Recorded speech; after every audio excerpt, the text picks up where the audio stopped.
Hello viewers, শুরু করব দ্বাদশ শ্রেণীর অর্থাৎ ক্লাস 12-এর সেমিস্টার 3-র অটোমোবাইল সাবজেক্টের আজ যে পরীক্ষা হলো অর্থাৎ 9 সেপ্টেম্বর 2026 যে পরীক্ষাটা হলো তার প্রশ্নপত্রের সমাধান নিয়ে আমরা এখানে আলোচনা করব।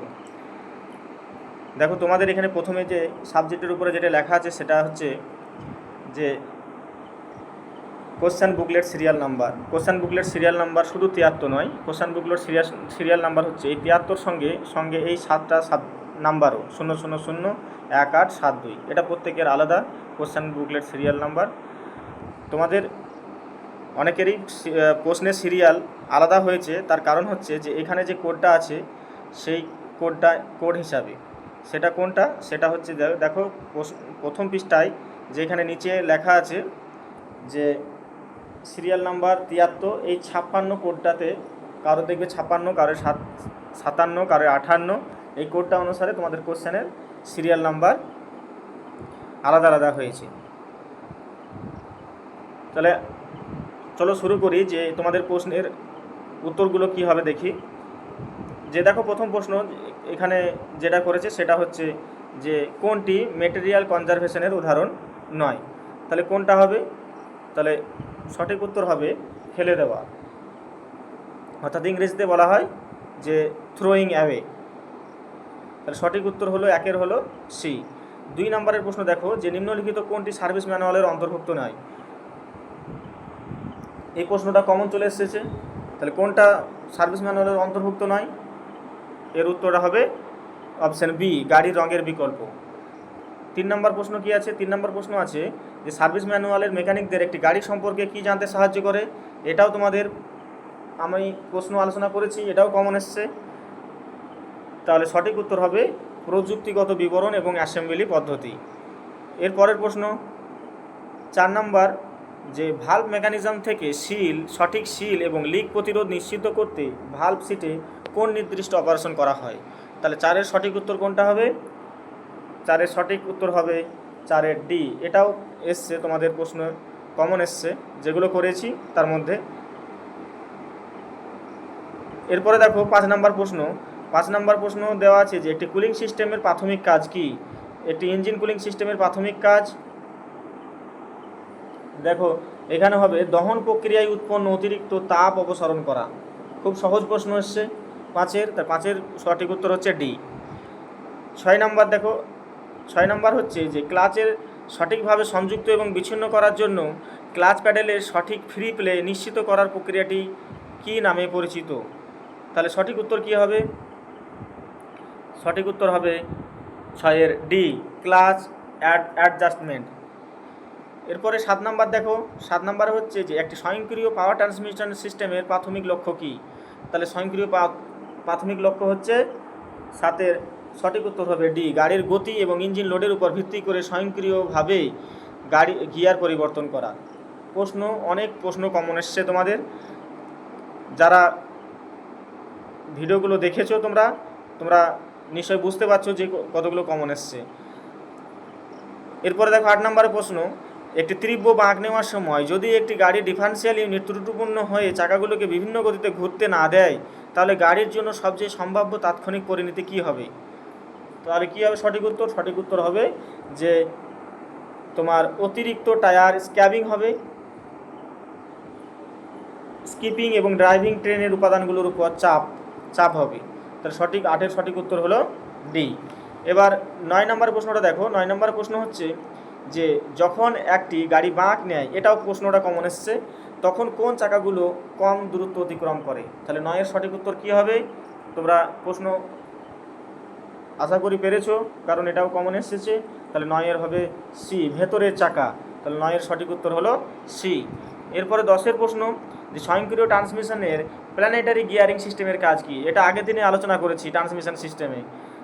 10-এর তাহলে সঠিক উত্তর কী হবে? 10-এর সঠিক উত্তর হবে সি, বিভিন্ন গিয়ার অনুপাত সরবরাহ করা। 10-এর সঠিক উত্তর হচ্ছে সি।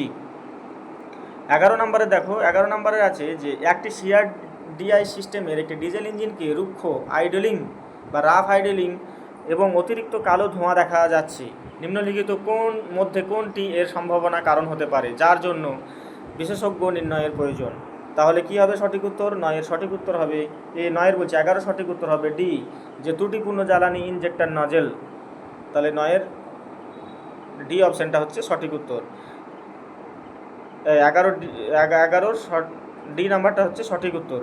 এরপরে দেখো 12 নম্বর প্রশ্ন হচ্ছে যে যদি একটি ইঞ্জিনের সিলিন্ডারের বোরে অতিরিক্ত ক্ষয় হয় যা নির্দিষ্ট সীমা ছাড়িয়ে পিস্টন ক্লিয়ারেন্সের দিকে পরিচালিত করে, তবে ইঞ্জিন অপারেশনের উপর সবচেয়ে উল্লেখযোগ্য ক্ষতিকারক প্রভাব কী হবে?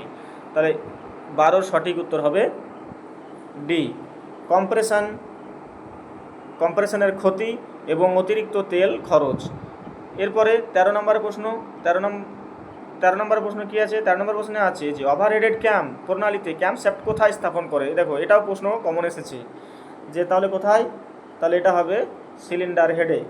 13 সঠিক উত্তর হবে বি, সিলিন্ডার হেডে। ইঞ্জিনের কানেক্টিং রডের কাজ কি? কানেক্টিং রডের কাজ, তাহলে 14-এর সঠিক উত্তর কী হবে? 14 নম্বরের সঠিক উত্তর হবে বি, অর্থাৎ ঘূর্ণন গতিকে উপর নিচ গতি হিসাবে রূপান্তর করা। এটাও কমন এসেছে। এরপরে দেখো যে 15 নম্বর প্রশ্ন, কোন ধরনের পিস্টন রিং সিলিন্ডার লাইনারের তেল সরবরাহ নিয়ন্ত্রণ করে? তাহলে সঠিক উত্তর কী হবে? 15 সঠিক উত্তর হবে অয়েল রিং। তোমরা যারা ভিডিওগুলো ভালো করে দেখেছো তারা নিশ্চয়ই বুঝতে পারছো যে কতগুলো কমন এসেছে। 16 নম্বরের প্রশ্ন যে সক্রিয় শোনার অর্থাৎ অ্যাক্টিভ লিসনিং একটি প্রধান বৈশিষ্ট্য কোনটি? এটা তোমার প্রশ্নটা এসেছে, এটা এমপ্লয়াবিলিটি স্কিল থেকে এসেছে, এটা কোনো ভোকেশনাল স্কিল থেকে আসেনি। তাহলে এর সঠিক উত্তর হবে 16 নম্বরের সঠিক উত্তর হবে তোমার সি, যে বক্তার প্রতি সম্পূর্ণ মনোযোগ দেওয়া এবং তার বার্তা সম্পূর্ণরূপে বোঝার চেষ্টা করা। এরপরে 17 নম্বরের প্রশ্ন দেখো যে নিম্নলিখিত কোনটি বহির্মুখী প্রেরণাকে সবচেয়ে ভালোভাবে বর্ণনা করে? এটাও কিন্তু এমপ্লয়াবিলিটি স্কিল থেকে এসছে। তাহলে 17 সঠিক উত্তর হবে ডি, 17 সঠিক উত্তর হবে ডি, বাহ্যিক পুরস্কার বা চাপ দ্বারা চালিত প্রেরণা। এরপর 18 নম্বর প্রশ্ন দেখো, 18 নম্বর প্রশ্ন হচ্ছে যে স্প্রেডশিট অ্যাপ্লিকেশনগুলির প্রসঙ্গে সারি এবং কলামের গ্রিডে ডেটা সাজানোর জন্য প্রাথমিকভাবে কোন উপাদানটি ব্যবহৃত হয়? তাহলে 18-এর সঠিক উত্তর হবে সি, একটি ওয়ার্কশিট। এরপরে 19 নম্বরের প্রশ্ন দেখো, নিচের কোন বাক্যটি কর্মবাচ্যা আছে? তাহলে সঠিক উত্তর হবে 19-এর বি, ঘড়িটি রাম দ্বারা মেরামত করা হয়েছিল। এটা হবে কর্মবাচ্যে আছে। এরপরে 20 নম্বর প্রশ্ন দেখো, 20 নম্বর প্রশ্ন হচ্ছে যে রোহণের মধ্যে শূন্যতা, পরিত্যাগ এবং আত্মহত্যার অনুভূতি রয়েছে, এটি কোন ধরনের ব্যক্তির ব্যাধি? এটাও কিন্তু এমপ্লয়াবিলিটি স্কিল থেকে এসছে। তাহলে 20-র সঠিক উত্তর হবে এ, যে বর্ডার লাইন। এরপরে দেখো 21 নম্বরের প্রশ্ন আছে যে একটি অটোমোটিভ ওয়ার্কশপে মেটেরিয়াল কনজারভেশনের প্রাথমিকভাবে কি অন্তর্ভুক্ত করে? তাহলে সঠিক উত্তর কি হবে? 21-এর সঠিক উত্তর হবে ডি, যে বর্জ্য কমানো, লিক পরীক্ষা করা, সরঞ্জাম সঠিক রক্ষণাবেক্ষণ। এরপরে 22 নম্বরের প্রশ্ন দেখো যে স্প্রেডশিটে লেখাকে আন্ডারলাইন করার শর্টকাট কোনটি? তাহলে আন্ডারলাইন করার জন্য সিটিএল প্লাস ইউ মানে আন্ডারলাইন, মনে রাখবে। তাহলে 22-এর সঠিক উত্তর হলো সি। এরপরে 23 নম্বরের প্রশ্ন যে একটি ওয়ার্কশপে সার্ভিস ম্যানুয়ালের প্রাথমিক উদ্দেশ্য কি? এটা প্রশ্নটা দেখো খুব ইজি প্রশ্ন, তোমরা যারা দেখেছো ভিডিওগুলো সেগুলো তাহলে তারা নিশ্চয়ই পেরেছো। তাহলে 23-এর সঠিক উত্তর হচ্ছে সি, গাড়ি রক্ষণাবেক্ষণ এবং মেরামতের জন্য বিস্তারিত নির্দেশাবলী প্রদান করা। এরপরে 24 নম্বরের প্রশ্ন দেখো, গাড়ির সার্ভিসিং নিয়মিত করলে কি হবে? এটাও প্রশ্নটা দেখো যে 24-এর সঠিক উত্তর হবে গাড়ির আয়ু বাড়ে। নিয়মিত সার্ভিসিং যদি করি তাহলে গাড়ির কী বাড়বে? আয়ু বাড়বে। খরচ তো বাড়বে, কিন্তু তার সঙ্গে সঙ্গে গাড়ি যে বেশি দিন চলতে পারবে।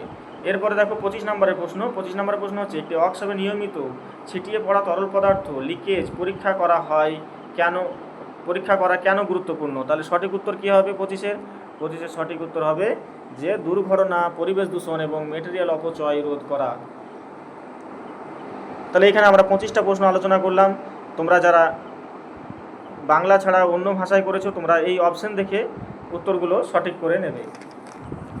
তাহলে এখানে তোমরা বুঝতে পারছো যে আগের প্রশ্নগুলো যে আলোচনা করেছিলাম তার মধ্যে কতগুলো কমন এসেছে, বেশিরভাগটাই কমন এসেছে। শুধুমাত্র এমপ্লয়াবিলিটি স্কিল থেকে কিছু প্রশ্ন আমরা এখনও টাচ করতে পারিনি, সেগুলোই তোমরা হয়তো তোমাদের একটু অসুবিধা হয়েছে। তাহলে আমরা এখানেই প্রশ্নের উত্তরগুলো আলোচনা করলাম। আশা করি তোমাদের পরীক্ষা সবার ভালো হয়েছে। ধন্যবাদ।